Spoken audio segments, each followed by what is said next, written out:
Welcome to Project Recovery, a podcast about addiction. More importantly, it's about recovery. And it's brought to you by our friends at Reprieve Recovery. It's an all-women's center up in Morgan, Utah. Beautiful Morgan, Utah. Beautiful. It's the best place in Utah. That's where you grew up. That is where I grew up. And here's the crazy thing, and I'm not going to throw Morgan under the bus, but I'm going to throw Morgan under the bus. Good luck. When they started to build the recovery center up there, there was a lot of backlash. True. There was a lot of people coming out and saying, hey, we don't want this. We don't like the outsiders. We don't want this in our neighborhood. Yeah. We don't want this around our kids, and we don't want this. What's that George Carlin story? Yeah, NIMBY, not in my backyard. Yeah. Everybody agrees we need more prisons. Everyone agrees we need more recovery centers. Everyone agrees we need more hospitals, all of those stuff, but nobody wants it in their backyard. Exactly. So Morgan was like, we're not going to do this. They're going to fight him tooth and nail, and Reprieve Recovery won. Well, they do that with normal businesses too, by the way. No, and I know that, and it's kind of that small town. That's why it's still a small town. Small town mentality. But there were enough people that said, okay, right? Well, they also had the law on their side. Well, that too. And there was, that was kind of really helping them push through. But what's crazy is that I wanted to go up and talk to the city council and say, you'd be surprised. We've been doing this podcast for 5 years. How many people we've had on our podcast disproportionately from your small town. Yeah, we have. And so that's the thing is one of my classmates we grew up with, she's doing great. Yeah. We've had a lot of Morganites. Quite a few. Yeah. And that just shows the point that, this is not a big city problem. No. This is not, an East Coast, West Coast problem. This is not a Hollywood problem. This is a societal problem, and it's happening everywhere. Everywhere. Small towns, big towns, everything. But you used to be able, it goes back to the stigma of the whole disease. Right. Nobody ever knew how bad it really was because nobody was ever open with it. I remember when I was a kid. Shame, right? Yeah, shame. And when we were a kid, you'd be like, hey, where did Johnny go? It was he just went to go hang out with his uncle, up in Idaho. Working on a potato farm. He's really at rehab. Or he went down south and, he just, and because nobody wanted to admit that it was happening in their household or to their neighbor or to their family member or to their loved one. And I think now we're much more open to having the conversation. Yeah. But it's still a huge stigma around. A lot of misunderstanding about what it is and what it isn't and how we treat it. But it's getting better. And that brings me up to what I wanted to talk about today. Well, what was their website? ReprieveRC.com. Oh, there you go. Go check them out, and you can get all the information there. But you tell me this, Dr. Matt, because my life is an open book. And I talk about things that are going on in my life with my kids, with my ex-wife, with my parents, my brothers, whatever. But if you bring up to somebody that you're seeing a therapist, a lot of times people's first inclination is, well, what's wrong with you? Yeah. And people are like, well, there's got to be something wrong with you. And there's a lot of people who are going to see a therapist who there's not necessarily anything wrong with, but things could be better.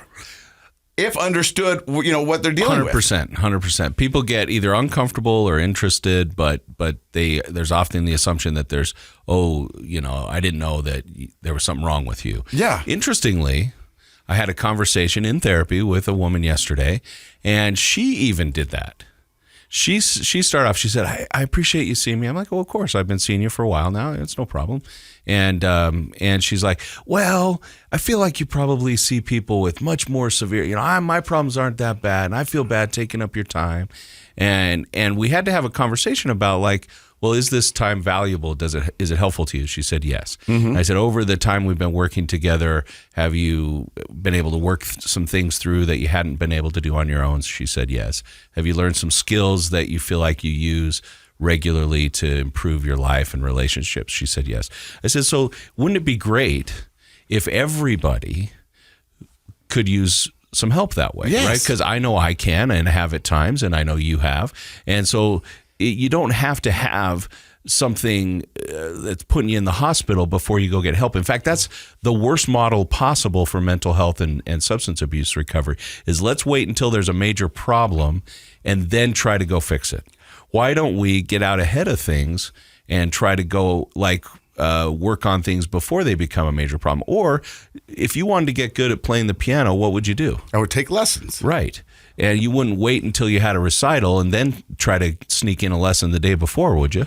Well, you might, but I mean, the regular person, right? Yeah.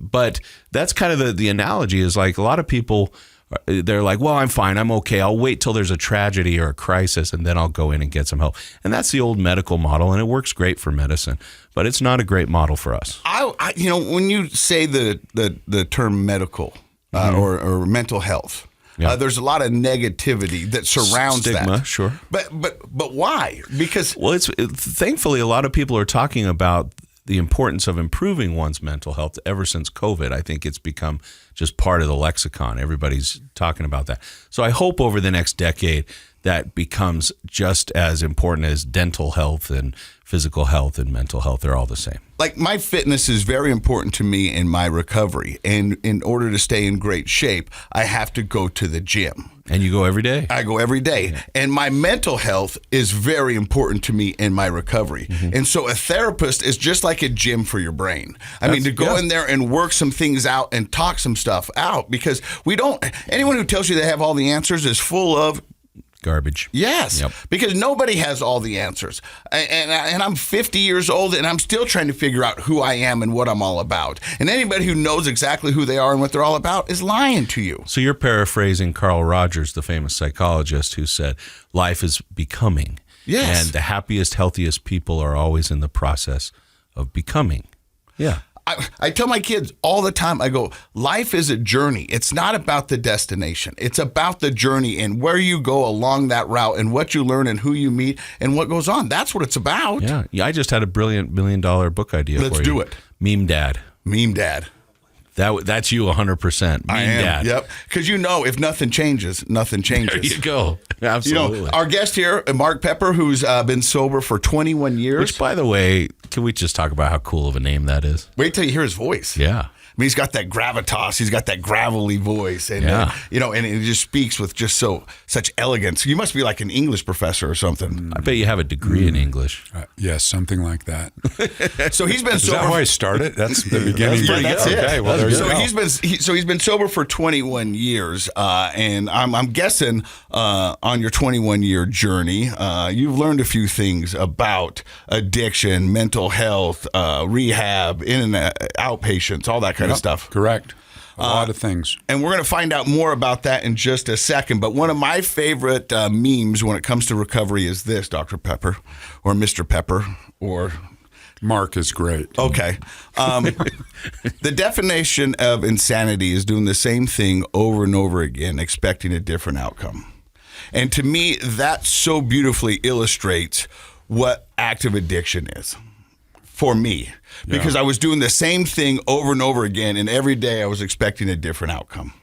And nothing changes if nothing changes, and I wasn't changing anything. Yeah, and what's coming to my mind is even in sobriety, if we're doing the same things and not getting results, but continue to do them, that's insanity too. I don't think it takes a drug addict or alcoholic to repeat the same behaviors over and over, expecting change. Because I see a lot of people that get sober and they think, well, I just stopped drinking and I'll just stay stopped. And it's still insane. Yeah, and then they call that a dry drunk because now they're just miserable or they're not using their substance. And I've seen so many people who go back to it and go, I got sober and life didn't change. Right. And so I might as well be drunk. Which is also the insanity. It's just the other side of that coin to me is you don't have to be using to be trying the same. I was told if I don't drink, everything will get better. That's not really the experience. For an alcoholic, when I stop drinking, nothing really gets better. It gets worse. Yeah. Unless I have a replacement for that or some things to... Because you still have the problems. That might have been part of the reason you drank in the first place. And I still have the disease of alcoholism today. Right. It's in full remission, but I got to treat that. I love it. You're going to hear Mark Pepper's story coming up. You're listening to Project Recovery. Hey, welcome back to Project Recovery. I'm Casey Scott. That's Dr. Matt Woolley. He's a clinical psychologist. Our guest today is Mark Pepper, who's got 21 years of sobriety underneath his belt. But where does the story of Mark Pepper begin? So, probably at the beginning. Sure. We don't have to go all the way back to conception. I forgot about that. That'd be a different kind of show. I try to hearken back, but I don't remember that. Yeah. Born in Salt Lake, Okay. raised here, was adopted into a family with two biological sisters that are both biological kids of my parents. Mm-hmm. So I have an older sister, they adopted me, and I have a younger sister. And I don't know how important that is other than that for me, I didn't really fit in the family, to me, that I'm an outcast, I'm a boy, I'm adopted, I'm in the middle. Did you know at what age were you adopted? Well, my parents have never agreed on that. One, I think, said 10 months and one 18 months. Okay. And I might be wrong about that. But They never kept that from you. They told you knew. I knew it all the time, and I don't know if I was not a newborn when I was adopted. I'd spent some time, apparently, maybe in an orphanage. But you're not sure. But they never kept a secret. I always knew I was adopted. And I don't want to sound... That is kind of a triple threat of difference. Which is great, you're- as it fueled my addiction. It was perfect fuel for that. Excuse for Yep. yeah. But I mean, if you think about it, I talk with kids who had a conversation with a new person the other day who's adopted, and even under the best of circumstances, there's curiosity there. I have two nieces and a nephew that are adopted, and it does make you not necessarily even in a bad way, but feel a little bit different. Right. And then you're the only boy, and you're in the middle. So I mean, those are three And big things. I grew up Jewish in Salt Lake City. Oh, okay. So I Quadruple. got, that's the 4. I got more, but that's Your bingo card's getting full. It's getting full, and Your alcoholic bingo card. So I'm not really fitting in Yeah. in school, in my peer group, at home. Although I had a loving home, just felt different, and grew up playing sports. I was real active and mediocre at sports, just enough to make a team and maybe contribute a little bit. Played high school basketball and tennis and some field events, and so wanted the chameleon stuff started where I wanted to be friends with the Mormon kids and the popular kids and the jocks, and I'd started smoking pot, so the stoners. So I kind of wore a mask. I didn't know any of this at the time, but I wanted everyone to like me. And if someone had asked me that, I would have said, I don't care if anyone likes me, but I really cared if people liked me, and I didn't know any of that. So when you first started smoking weed, was it to fit in, or was it curiosity, or was it both? All of that. And I had a buddy that just offered up some weed, and I drank.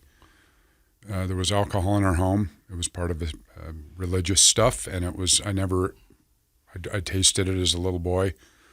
I liked it. I didn't know I liked it, but there was like a warm feeling. But it wasn't considered because I wasn't drinking. But a lot of homes here in the state of Utah, alcohol is forbidden. Right. And so for you, it wasn't like a forbidden fruit. It was around, and Yeah, there was wine. There was probably an alcohol cabinet, and I didn't sample that stuff as a little boy. It was a fermented fruit.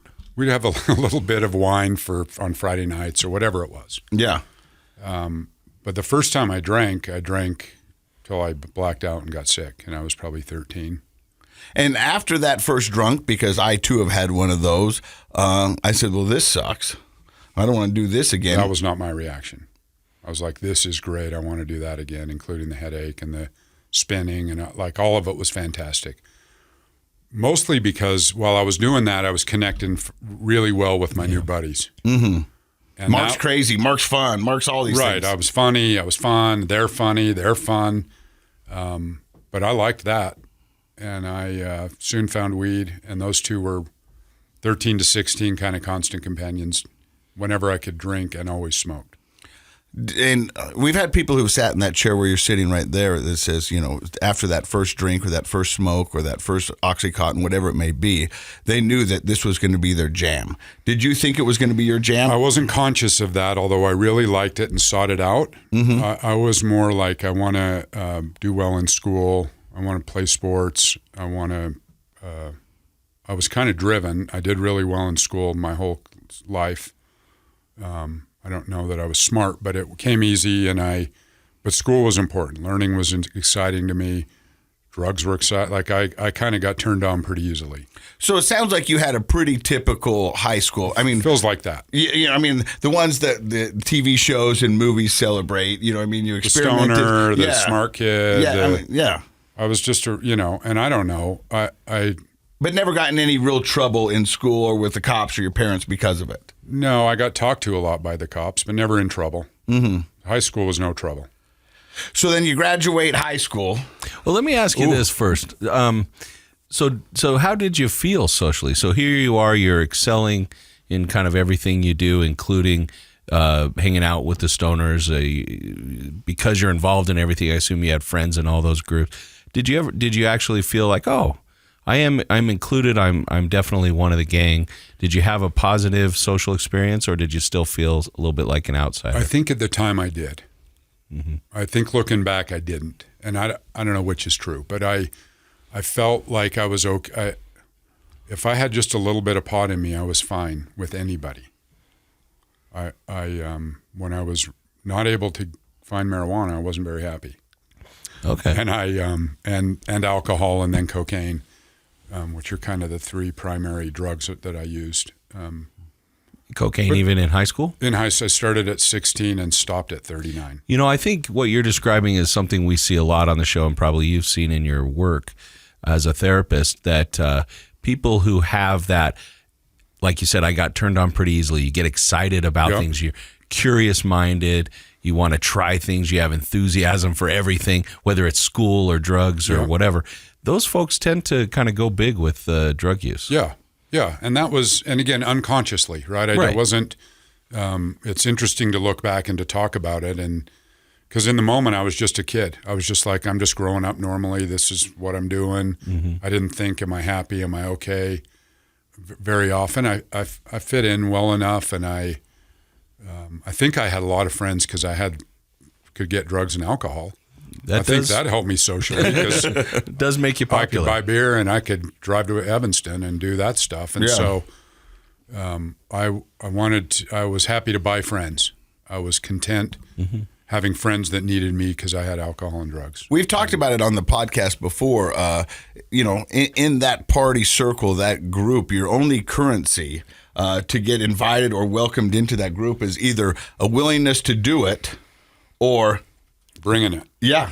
Yeah. And anybody's I brought welcome. both. Yeah, and anybody's welcome. You know what I mean? It doesn't matter who you are, whatever you are. If you're like, well, you snort this, come on in. Right. You got some, come on in. And that's it. Yep. So that went all right. That was, again, normal. I graduated high school. I was looking to go to college. I grew up in a household where it wasn't, are you going to college? It's like, where are you going to college? And I applied to some schools. I didn't tell my parents very much about this. I was living with my dad, and I had applied. I got accepted to Stanford University. Wow. Got a scholarship to a university in Queensland, Australia. And I ended up going to the Eugene, Oregon. I went to the U of O my first year of college, which was my senior year of high school. I had matriculated early. And, so I was a smart guy, right? And I kind of rode on that a little bit. Sounds like you said, driven too. That's a lot of work. Kind of driven for school, but I didn't take any of the challenges really with college, and was like, Eugene will be nice. It's not going to be Stanford. It's not going to be, Did that factor in your choice of choosing Eugene over Stanford? I don't know. Because of the rigor? I don't really remember. Yeah. But I ended up there for a year, and I got my next addiction that followed me most of my adult life, which was depression. And I want to identify it as an addiction rather than a mental health condition for me. Because that's the first time I ever heard that, and I was going to actually stop you. And can you be addicted to depression? So I know I can. I know the feeling I got from the self-pity and the darkness and the heaviness was very intoxicating, as hard and sad as it was. And I challenge a lot of people I work with, like there appears to be an attraction to self-pity and depression and an addiction sense to that, like there is drugs and alcohol. And we'll open our eyes and be like, oh, I never thought about that before. And it's true for me, because I get sober and I find a program that helps me recover from alcoholism, and it turns out I'm not depressed. But I caught it in Eugene. It was rainy. It was dark. Hard liquor was coming on board. And it was perfect for me. It was a perfect mix for me to I loved, it felt great. I was like writing poetry in the graveyard. Tortured soul. Poetry in the graveyard. Yeah, so that's romantic. heavy stuff. Yeah. And wanted to, started having thoughts of hurting myself. I never did. Listening to the Smiths. Oh, God. Just lovely, dark, just the worst music. But it got dark, right? And so I felt I didn't know any different, right? It's just There is something intoxicating. I like how you said that about moodiness. Yeah. About that romantic side of things. And you meet people sometimes, and I think maybe I can relate to that a little bit when I was a teenager, like that feeling of wanting to be moody and dark. And Winona Ryder and Beetlejuice. Yeah, all that sort of gothic, stuff that can't be from your heavy emotional experience as a teenager, young adult. And it's fueled by alcohol. And to me, it was like, man, I mean, all the best artists are alcoholics. Well, all the best poets greatest, and writers. Edgar Allan Poe and all the great writers. Yeah. So I fancy myself those guys at night. My ego's out of control. I mean, I hate myself kind of, but I'm like, I'm better than all these other sort of that egomania with inferiority complex. Hemingway, what has he got on you, right? We'll find out, right? I'll just say once I get writing. Yeah. So I did that for a year, and I remember there used to be a magazine called Playboy. I don't know about it now. They had really good articles. Yeah. And one of them annually was the top 20 party schools in America. And I had told myself that spring that whatever was number one, I'm transferring to that school. This is a 18-year-old brain without any adult supervision. I didn't check in with a grown-up. Yeah. I sort of was making these decisions on my own. And I transferred to the University of Colorado in Boulder. That was number one. Which in 1982 was that. Okay. And then it got going. Were you looking for like the Animal House type experience? I got it. I found it. I joined a fraternity in Boulder, and I lived with 70 guys that drank and did drugs like I did. Wow. And I too was in a fraternity. yeah, and I don't. I'm as we're talking about this, it sounds maybe some glorification, and I don't. It was dark. I mean, I had friends in that house that worried about me early on. I'm 20 years old, 19. They're like, "You drink too much, dude. You do too many drugs." When the fraternity brothers are telling you drink too much. And that was the first inclination from my party buddies at probably 19 or 20 that I didn't drink normally or do. I mean, I don't know that anyone does cocaine for 3 straight days normally, but I loved cocaine. I just did mad. That would probably be the one love of all the stuff that I did was cocaine. So you're down there, your fraternity brothers are saying, hey, maybe you drink too much. Yeah. At any point, is your family back at home wondering about you, or are you just kind of away from them, out of sight, out of mind? Kind of that, although I'd been told by both my parents as a teenager that they were worried about my drinking. I'm like, you don't have any idea what I'm doing. I just was dismissive of loving parents, right? Mm-hmm. Just, that you don't know. Lived with my grandparents. I was pretty shifty. Well, and that's a manipulative part of the disease, and I didn't want them to know. Yeah, I didn't want me to know. I was not being honest either, and I couldn't have been. Yeah, I had 20 more years of really bad times coming up. So how does the rest of your college career go? So those guys were so worried, I decided I was going to move to London for a year and get sober. Oh, first effort at getting sober, and I wasn't sober for a minute. Why London? Well, I spoke the language. I wanted to leave the country, and I didn't have a cocaine dealer in London. I thought I would be far enough away from like the problem, because the coke dealer was the problem. Yeah. Right, before I knew anything. And I go and I start drinking, and I can't stop drinking, and come home, go back to school, finish college. And I finished college while living in San Francisco. I'd gotten a job as a guide dogs for the blind dog instructor. And because by this point I didn't like people very much. I had my depression and my selfness was just so grand. I just wanted to be with it. Like, I love animals. So I go and I get a job in San Rafael, California. And the problem with having done like 5 or 6 geographics by 22 years old is that I just kept showing up. And the drinking and the drugging just kept continuing. And I couldn't keep jobs, the Grateful Dead were on tour for those 20 of those years. I did a lot of Grateful Dead shows. Looking for a miracle. I found it. I found that. I never had a bad, I know when Jerry Garcia died, I thought all of my good times drinking and using are over, because those times were good. Other than that, it was not really good. It was, Did you like that community of the dead? Like the community, I could stuff? party freely. I could be myself. I love the music. I like being completely Well, out of I think it's a control. connection, right? It's a community. It's a connection. And I like what you said. I think a lot of people, when they find a community, they feel maybe like this is where I can be myself. Right. But I want to stop you. Because was that yourself? Because it sounds like you didn't know who you were and you Well, didn't like. Or do you think nobody would call you out or knew who you should be? Well, I like that question because earlier on we talked about like growing, becoming who we are. Mm-hmm. And I'm 60 and I don't know yet. So that's for sure not who I really was. I'm becoming now. I'm much closer today. But at the time, I didn't know any of that. And I liked the environment. And I drank too much. I mean, I took a lot of hallucinogenics. I just did a lot of drugs. I'm kind of excited to get to the recovery piece because as I talk, I feel kind of bad for that kid. Yeah. I was lost as hell, and I didn't know it. If anyone had asked me, my confidence was high, my self-esteem was low. Living your best life. But that's sort of a facade of competency, right? Like For sure, we're that trying inside- to build that up and on the But outside. that's my point. And he goes, I could be myself. Well, That not wasn't really. me. Right. And I didn't know. I'd never really been. I think people try to talk themselves into believing that facade, right? I am the confident person. You don't need to tell me what to do. I know what I'm doing. And that allows you to be in a state of essentially self-delusion. Correct.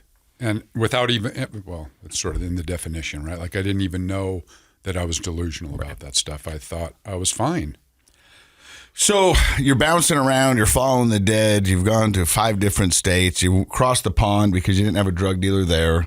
You end up graduating.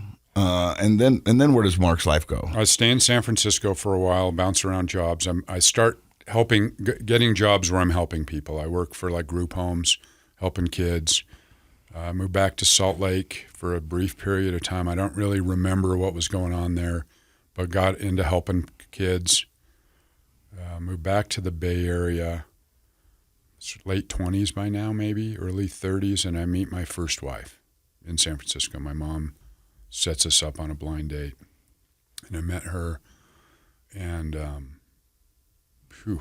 her family had a great deal of money, and I grew up pretty upper class in Salt Lake, and I'd never seen this before. I was doing lots of cocaine, which is, by the way, really expensive, and again, unconsciously was very drawn to that.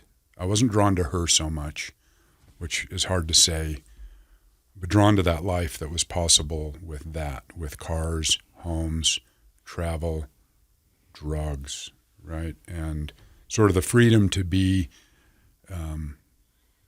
free, to not have to steal anymore to get money. Mm-hmm. Which is a big part of the story from my father. Stole a lot of money from my dad over the years. And so we get married, and I go to my first rehab, early 30s in that marriage.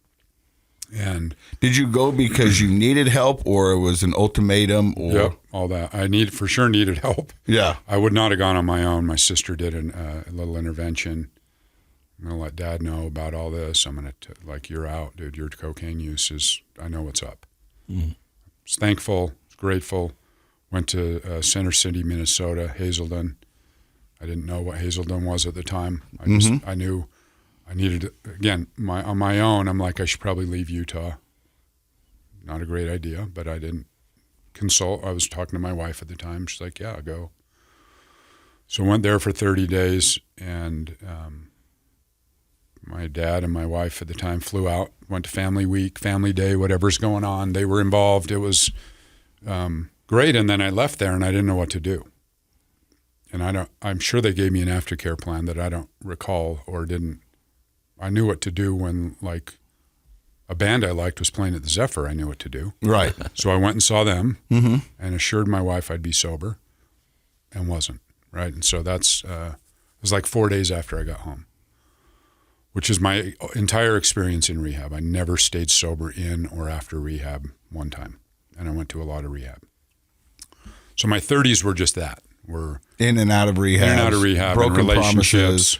We divorced. She ultimated me, it's either me or the cocaine. And I mean, this is almost the most painful. that was a no-brainer for me. I could imagine life without her. I could not imagine life without cocaine. How heavy is that statement? It breaks my heart to think of that human being that I would say that to, that I would like look her in the eye. I'm like, you're crazy. Like, it's cocaine. I made a choice. I don't really have a choice. My statement to match that one is I fought harder to keep alcohol in my life than I did for anything else. It's amazing that there's human beings involved. And again, the man I am now can't imagine that. Mm-hmm. At the time, I'm like, that's not a very smart question, honey. Mm-hmm. Like, the answer's not going to be very nice. And I don't say that lightly. Like, it's, you I can feel our emotion. Yeah. And so I was probably 32. I don't remember the ages, but the darkness got darker and the suicidality got much more profound. Any legal trouble throughout the thing? DUI back when I was 24. I mean, it's kind of a blip. It was like the cop's fault, and I drank the next day. I mean, I drank and drove without a license the next week. Yeah. I didn't, like, no consequence. I'm Mark effing Pepper. Yeah. Right, don't you know? Yeah. And but I got a wake-up call from that for a minute, and then I drank because I couldn't not drink. I could not go without alcohol and drugs. So you're 32 and it starts to get darker. Suicidology breaks. Yeah, and you. I'm looking for sort of a way to get out without hurting my family and without, I do the wrong drugs to overdose. I don't never done opiates really.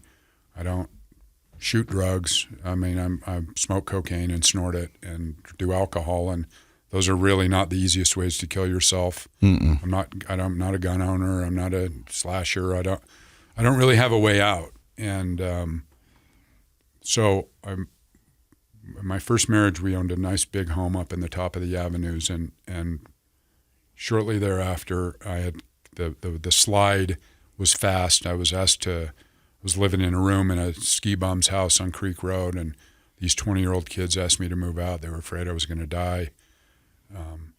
Lived at Pioneer Park for a period of time, and that wasn't the bottom. That wasn't the end, right? So the outwardness of my life was the bottom, right? When I lived at the park, I was encouraged to go. I'd been to a couple other rehabs, was encouraged to go to the VOA detox. I don't know what you know about that, but it's a low-bottom, county-funded social detox where you ride it out. No meds. There's a bunch of beds on a floor. There were back in 99, 98. And you sit there and you ride it out, and you hopefully you live, right? If it's White knuckle it. White knuckle it with 40 other dudes white knuckling it. And I remember looking at that place. A good friend of mine worked there, and I was living at the park, and he's like, come, we got to get you some help. And I go over there, and I'm like, these losers, man, it's not that bad. And he's just looking at me like, you're living at the park, bro. I had a car. And I had a key to a warehouse. I mean, I was living good. Just the delusion is amazing, right? And I think about people I know that live at the park. I don't know them, but I see people. Yeah. And I want to just be like, dude, let's go. There's help. There is help. Yeah.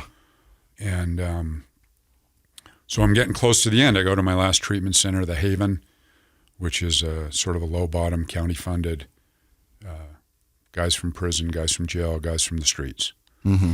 And I again, my ego is like, I'm at the wrong place. Mm-hmm. They don't even have a chef. They were about to get one because I was there. No, they don't have a chef. They don't have no one cleans up but you. No one makes, there's no doctors. It's a therapeutic community. Best thing that ever happened, like really great treatment because it introduced me to AA. Mm-hmm.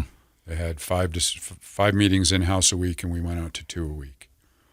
And I was there for 89 days and got acclimated to AA in Salt Lake. Mm. And I hated it, and I hated those guys. They were laughing and having fun, and poor me. And were you still pretty depressed at this time? Really depressed. This is in 99 to 2000. I got there right after the millennium. Mm-hmm. And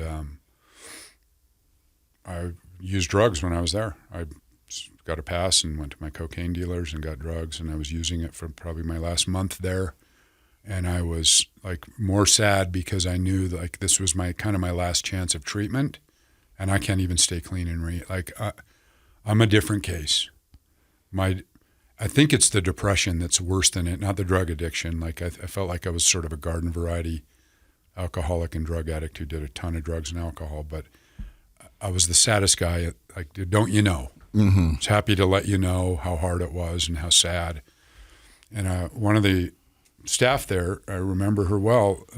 She scared the crap out of me. She was a big woman, and she's told me that they weren't going to put up with my self-pity anymore. And I was like, I'm clinically depressed. She's like, you need to go downstairs, and it's a dorm-style room, probably 10 beds. You need to get on your knees and pray to God to remove your depression. I'm like, I don't believe in God. She's like, I didn't ask you if you believe in God. I told you to go downstairs and pray. Or you can leave and go back to the park. So I tried that, and I didn't believe it, and I didn't understand any of it, and I haven't wanted to kill myself almost from that day till now. Like the depression wasn't all the way gone, but it lessened just dramatically. And God, it was just fascinating. Like, it was a moment of like, I mean, it took me a couple of days to look back and realize I hadn't really wanted to kill myself for a few days. But it was rather profound in my life, right? Like, I didn't equate it to the prayer directly. I wasn't putting that stuff together quite yet, but that was profound. That's amazing. So it wasn't immediately obvious to you that taking that action was part of the reason, but you later... It lifted. Yeah. That piece of like, I'd be better off not here. My family would be better off without me. Those thoughts were gone, like the intrusive thoughts were gone. The dark cloud above your head got a little lighter. Little lighter. I still was sad, and because my circumstances were horrible. I mean, it would be sad for most people. Like, it was sad. But it wasn't the like debilitating suicidal depression. Gone. So, as my story goes, like, I remember how powerful prayer is. And I don't want to, someone's like, dude, you're going to be like a God-loving man. Like, I think you got the wrong guy. So, but I recall that, and I've tapped into that a lot as a sober guy. So I'm about to get sober in this story. I leave the Haven. My life gets a little better. I'm still using cocaine regularly and drinking occasionally.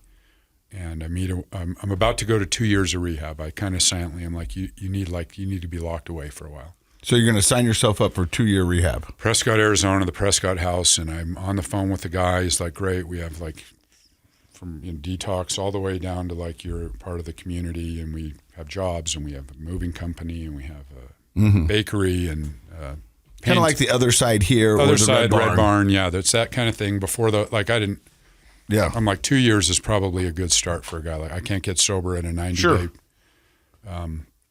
So I'm about to go there, and I meet a woman, which is also part of all of my story of like, this woman, I can get sober now. I don't need rehab. I met a woman. Love is going to cure it. Love, or the gym, or a good job, or anything outside of me doing any work is going to cure that. And she had a little 6-year-old, this cute little girl, and I'm like, oh, this will be great. And so I call the Prescott House and say, I'm not coming. And we move in together, and I'm like, I don't know what she saw. She has this beautiful daughter, and then we get pregnant. And this is first time, I'm 38 years old, never had a kid, right?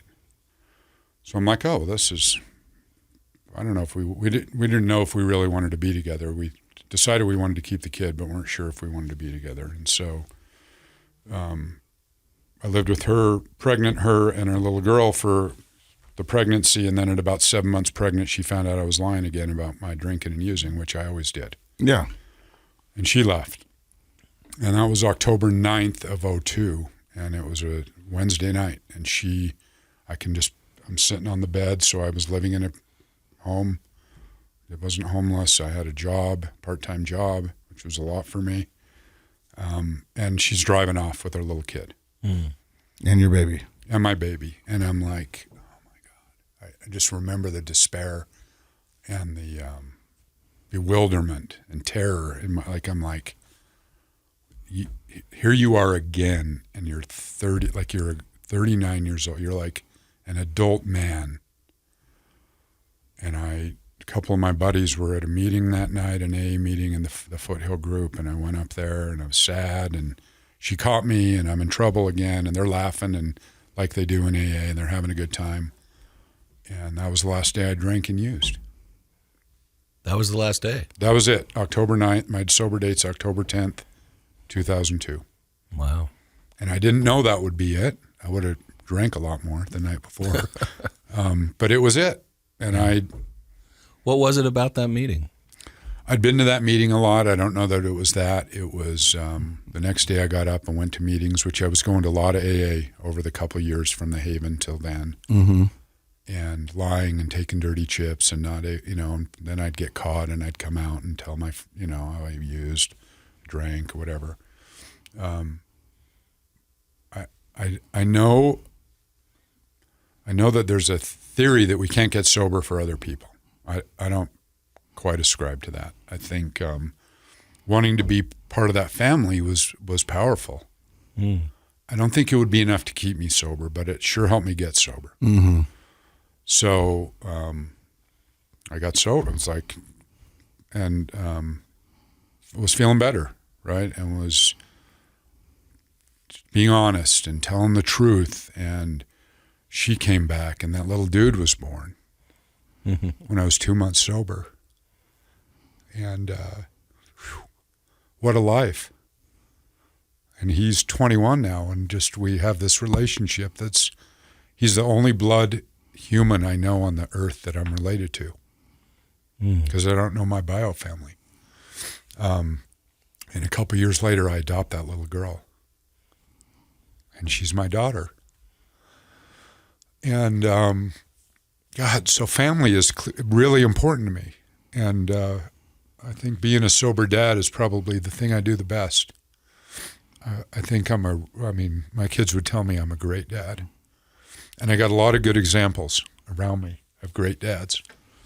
So I get sober, I stay sober, I get a job at a rehab. The guy that worked at the VOA, kind of want to stay emotional, it felt good. Yeah. It's all of it. So that guy he opened a treatment center called Renaissance Ranch in maybe 2001. They're still around, and love those guys. And he's like, do you want to do a rec group on Wednesday, 1 day a week? I'm like 9 months sober. I'm like, 1 day a week's about my speed for a job. Yeah. I could tell my family I have a job. I could go to work on Wednesday afternoon. So I go do that. And the next day he's like, do you want to, our house manager used, they're up in Park City. Do you want to be the house manager? I'm like, what does that guy do? Cooks for the guys and fixes stuff around the house. I'm like, I don't know how to cook and I don't know how to fix stuff. I'll take it. So I started working there and loved it, and loved working in rehab, and I love alcoholics. I loved them when I was drinking, love them now. It's kind of who I hang out with. So I'm working, and this guy's brother that worked there was the clinical director, and I used to do drugs with this guy. Are we talking about Preston and Tyson? No, before these guys. Okay. HR and Steve Because Brown. both those guys have been on the podcast too, but yeah. Yeah. This is the guy that started Renaissance before those dudes. Yeah. And so I'm looking at this guy, and I'm probably making $9.50 an hour, but as happy as I've been in a long time. I'm like, man, I'm of purpose and value to these guys. I'm going to work. I'm starting to support my family and myself for the first time. And I look at Steve, and he's kind of a knucklehead. I mean, it's just a dude I used to party with. Yeah. I'm like, he's probably making, I made up like $40 an hour, and I'm making $9.50. I should probably do that. Mm-hmm. And the only value of finishing college was that I could just go to grad school. That was the best for me, because I was 20 years later, and I went and got a master's degree in professional counseling, and I've worked in rehabs ever since then. Wow. And still do. And More than 1 day a week. well, I don't. My owner, my boss might not. Yeah, I don't work very hard. I'm not really wired to work very hard. But I work a lot. And Quality over quantity. I like my work, and I love it. And I've dedicated my work life to helping people, and I didn't know that. I didn't know that would be. But you were kind of drawn to that from the beginning, right? Yeah. You definitely are the first and only person to ever say they had a job training dogs for the blind. Yep. But not many of us. Not many of you. But like all your early jobs, even when you were partying in San Francisco, you were drawn to helping people. You came back to Salt Lake and started working with kids. Yeah. I find that there was something there. Yeah, it's a thing for sure, and it's turned out that gives me a lot of purpose and meaning, which I think drives the way I do my work too with my clients. Is like what I just think finding how we can feel valued and find purpose. A lot of people that's authentic, though, Yeah. and I think that when I've heard feedback, I work at the University of Utah, and we are really trying hard to invite feedback from people that receive services there. And one of the things that seems to be the most meaningful is when they feel that authentic connection with their clinician, whatever professional they happen to be. And I think that somebody like you who's always been drawn to helping people, I imagine, bring that to those client experiences. Well, thank you. I'm having a really good time being a therapist. I've stopped taking myself so seriously in my office, which has benefited my clients greatly. Mm-hmm. There's a lot of levity in life Good. and in therapy, and I like that because I think life's serious. It can be, and it's like it is. We don't need to be serious. It can be serious, and we don't need to be. And I like that balance. Yeah. In all of my life, it's sort of how my relationships are. But I think a huge component in the recovery world that doesn't get as much attention as it should is the service part of it. Service is huge for those of us. People ask me why I do this podcast or why I answer people on Facebook. I go, because somebody answered for me. And that was the promise I made. Yeah. And I will share my knowledge and what I can do to help out because I know what somebody did for me. And without that, I wouldn't be here today. And so Dr. Matt says all the time that, he doesn't come from a world of addiction, but he's always amazed at the people who sit down in that chair where you're at, the good things that they're doing in the community. I am too. And I think of, there's one particular guy, my first sponsor, that really helped me, that my family for years would have said, that's the guy that saved Mark's life, right? And I look at him that way, and I'm still close to him. And I think of the ripple effect that he spent a lot of time with me and went through the big book and the 12 steps. And I think of the number of people I've come in contact with in my professional and recovery life because he helped me. And there may be one dude I've helped that's helped. I'm sure at least 1,000 men have I, particularly men, but women too, that I've had some impact on their, like a ton of people. And I don't know, some of them think I'm no good, that I'm not helpful. But I think there have been some that we, to your point of like, my addiction rippled out, my family, the people around me really suffered a lot from that. And my recovery ripples out as well. And a lot of people have benefited from it. For sure. And I like to say that with some humility, right? Because I get told a lot how helpful I've been and what, and it's like, I just want to thank Chick, my sponsor, like, because on my own, I'm like, and I'm becoming more of that guy. Like it's a little more of a default to be helpful than it used to be. But the reality is Chick sat down and went over the 12 steps with you and read the big book. And somebody on the outside would be, why would this guy do this? What? Because he's getting help himself by doing that. For sure. It's part of the service. You know what I mean? You feel better about yourself when you're helping somebody else out. So you'd like to say it's altruistic, you know what I mean? But like people go, why do you do this podcast? I go, because you have no idea what it's doing for me too. It's keeping me sober. It's keeping me rooted in a community. It's keeping me humble. And that's what I love about it. You know, the fact that it gets to help out all these other people is just amazing. And I love it. But it's amazing. Yes. Another therapist that I know who I respect a lot, he put it this way. He said the ripples flow both ways. He's like, when you get out there and you make you take your abilities, whatever they are, and you do good, whether it's in, a service-oriented way or a clinical way or whatever it is, those ripples go out and they affect other people and they start to ripple. But those ripples flow back too, because we benefit as we put it out there. And so it's a beautiful dance, sort of, both that it goes both ways. And like Casey said, I had no idea. I've been working as a psychologist here in Salt Lake for 20 years now. And I had no idea until we started this show how many ripples are out there in our community from people in recovery. It's just amazing. If they might be the biggest group as a group that are doing that sort of thing in our community and not getting paid for it. This is all the volunteerism, the philanthropy, the get up early, stay up late kind of behaviors that they do to help other people. The late night phone calls, impressive. the jail cell and visits. It's not. I wouldn't trade it for the world. I go to the jail on Tuesday nights and bring AA into the jail. This is for sure the most public I've ever been about it right this moment, and I don't love saying that, but I don't. But I do that for me. Yeah. I hope it helps those guys. Yeah. But the guy I go with, and we went for probably 5 years together before the pandemic, and have just started going back recently. We become best friends. I didn't know he was much younger than me, has a different life than I do. I didn't know that was in it for me. And then we see guys get out and say, "Oh, thanks for that meeting you brought to jail," and they're sober now, and it's amazing. You have to be willing to plant seeds, right? And we don't always know what we're doing, and it may seem like we didn't make a difference one day, or nobody really heard the message one day, but those seeds get planted, and you have to be willing to never see those trees grow, but have faith that they're out there. Yeah, and I like to remember that people are watching us. They're like the people that I work with, and that my clients and people in AA, and I'm a very active AA guy, and I sponsor guys, and I don't get paid, and I don't care about. I get paid at my job. Yeah.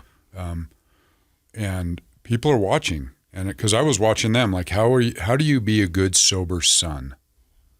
Was really important to me. I really wanted to be a good kid. It was not a very easy son, I'm sure. And my dad passed away a few years ago, and I told you earlier, I took a lot of money from him and a lot of his safety and well-being. And I was with him when he took his last breath. And I felt all the way clean with him. And I think he felt clean with me. And of all the money, I was the executor of his estate. Oh, he put you in charge, huh? And my sisters were like, "Well, of course you are." I'm like, I still have that little voice that's like, "You're a dope fiend. You're a drug addict. You're a loser. You're a thief." I'm not any of those things. I have been, but I was really quite touched that he would consider that. It's a Because he saw you beautiful as a son. gesture. He didn't see those other things. Right. It's a gesture of trust. He knew who you would become. So it's quite a journey. I was thinking about all the suicidal talk, and I don't know who's listening to this, and I know people, that's sort of a secret, quiet thing. And I was thinking how grateful I am that I didn't kill myself, that I would have killed the wrong guy. I would have killed this guy, not that sad, mopey, depressed guy. And How profound is that? That's a I would have wonderful killed way the to wrong think guy. of it. Yeah. in May, and I wanted just a little public service announcement for Mental Health Awareness Month. Yeah, coming up. I don't know if that's a sponsor here, but We should be. it doesn't need to be May for mental health awareness, and I'm a mental health professional. And I want to just say, to go talk to somebody. There's the Safe UT app. There's Live numbers. On. Yeah. My wife is very active with Live On, and nobody would be better off if you were dead, for sure. And please find someone to talk to. I just feel compelled. One of the things, I didn't mention it when you were talking about your suicidal thoughts and those intrusive thoughts, that term you used. It's delusional. And I've talked to so many people, as I'm sure you have, who have said, I really did think people would be better off without me. I really believed that.